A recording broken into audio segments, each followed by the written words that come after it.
If you have a tiny yard and think you cannot homestead, let me tell you, think again. The truth is, some of the best homesteading animals are small, affordable, and actually love tight spaces. Today, we're breaking down 7 animals that'll turn your modest backyard into a food-producing machine. Now, here's the real talk. Before you start, check your local rules. No one wants to hear a crowing rooster if they don't allow it, goats or sheep in your neighborhood, so know the law. Now, let's start with the first ones, the OG chickens. A dozen chickens need about a coop 10 to 12 feet and a run about 8 to 15 feet. So that's like a small bedroom in a hallway. Each chicken gives you about 4 to 6 eggs per week. That's about 24 to 72 on the high end eggs a month for just 12 birds. Plus, mature birds can become meat, and feathers are perfect for pillows, quilts, and comforters. So stay warm.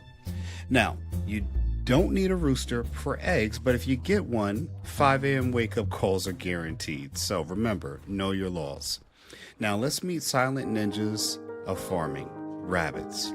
Compared to cackling hens and crowing roosters, rabbits are basically like a quiet librarian. Start with 4 rabbits, 3 females, and 1 male. They're called does and bucks. They fit into a hutch about the size of a walk-in closet, 48 square feet total. Hutches can attach to sheds, barns, or standalones. They're super flexible. And here's where rabbits shine. They breed a lot. So 4 rabbits will keep expanding your colony throughout the year. You'll get lean, tender meat. Their fur makes gloves, slippers, and moccasins. Now, you start with New Zealand rabbits. They're reliable and they're beginner friendly. Once you're experienced, you can try fancier heritage brands or breeds. Here's a plot twist. Ducks might be better than chickens in small spaces. Ducks get sick less often than chickens do. They lay eggs even in the freezing winter, which is basically a cheat code when chickens basically quit. Duck eggs are larger and better for baking. Plus, ducks don't scratch up your garden like free-range chickens do. Ducks only need a 4x6 chicken coop and an 8x5 foot run. That's 40 square feet total. Now, what do they ultimately need? Water. Just a kiddie pool. Seriously, for $15 and your ducks are living their best life. Use straw, pine shavings, and hemp for bedding. Keep it clean because ducks are messy around water. 3 ducks can share 1 nesting box space efficiently, being roommates. Now for the real money makers, miniature goats.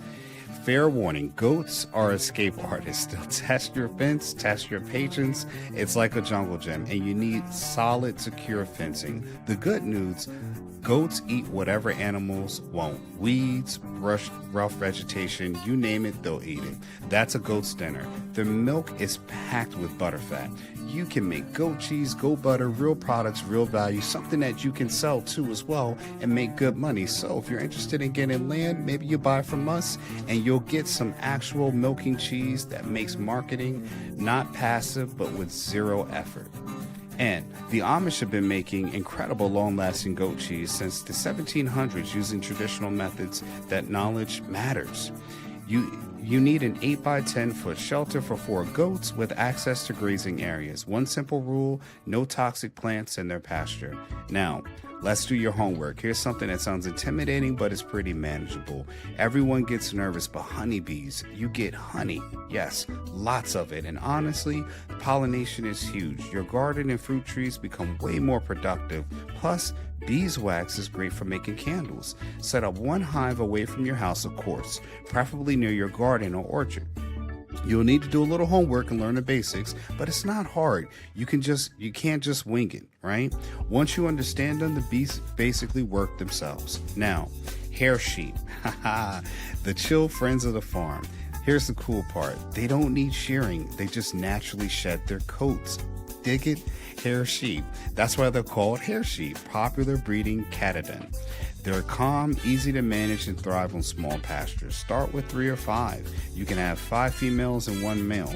If you want to breed them, you'll need a 5x10 foot shelter with straw bedding. Here's the real talk. Raising meat animals is only half the job. The second half is actually processing and preserving that meat. Freezers break, power goes out. fresh meat requires constant refrigeration.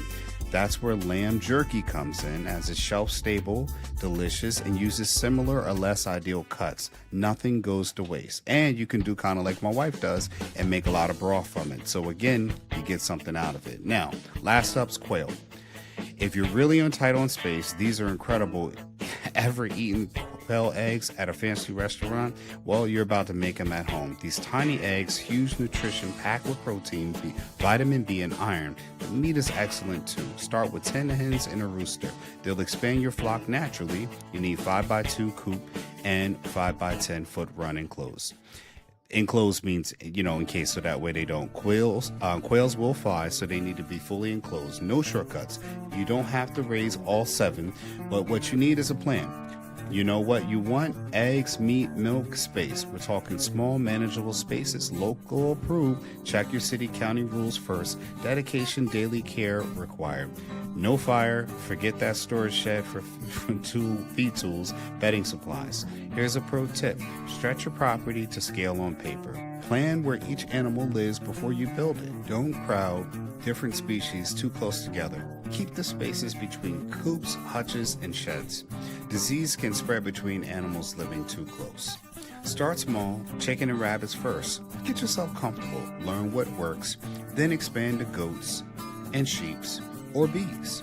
Your reward: fresh eggs, goat cheese, lamb jerky, and honey. The satisfaction of feeding your family from your own backyard. Plus, you get to teach your kids this skill. A homestead isn't about massive acreage. It's about control of your food, your costs, and your lifestyle. You've got this. Start small, think big. Thanks for watching, folks. I'm Phil Davis with Ancestry Lands. We want to promote property ownership everywhere. Stay tuned as we got a little bit on how you can get my book, Getting Dollars from Dirt, and get some land from my website, ancestrylands.com. Thanks, and I'll see you in the next one. Peace. That's it, folks. You can go to Ancestry Lands to start owning property today with payments starting at $250 a month, no credit checks, and owning land has never been easier. It's time to build your land portfolio one property at a time. We help you to get dollars from dirt and build generational wealth by owning small plots of affordable vacant land. Contact us to learn more. Oh, and speaking of dollars from dirt, I also wrote a book about investing in land for you readers out there. My book, Getting Dollars from Dirt, A Beginner's Guide to Vacant Land Investing, is on Amazon. The link is in the description section below. Inside, you'll learn simple, easy to read insights that will have you understanding why you should own land today. For more tips and tricks, subscribe for updates, comment below, and let us know what you enjoyed about this video. Thanks for watching, and I'll see you in the next one. And remember, like and subscribe.